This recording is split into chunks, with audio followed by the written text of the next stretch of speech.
48 heures ont été accordées au directeur général de la SNEL pour revenir répondre aux préoccupations enregistrées lors des 3 dernières séances plénières à l'Assemblée nationale sur l'examen de la question d'actualité adressée à ses mandataires au sujet de la problématique de la desserte en électricité au pays. Le directeur général de la SNEL, Fabrice Lusinde, est donc attendu ce mercredi pour représenter ses moyens de défense.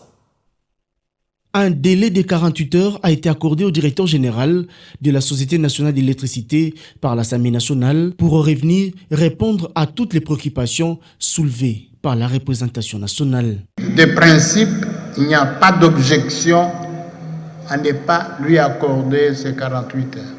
Nous sommes d'accord? Voilà.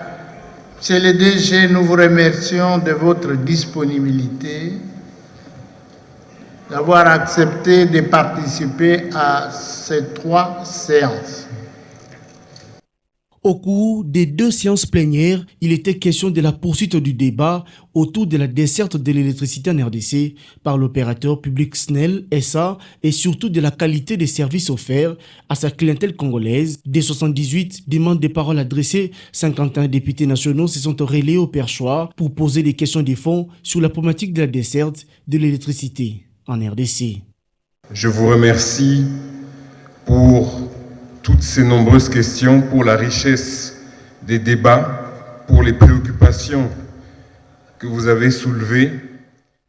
À la charge de Fabrice Lusinde est mis un détournement allant de 35 à 55 millions de dollars américains d'après les élus du peuple.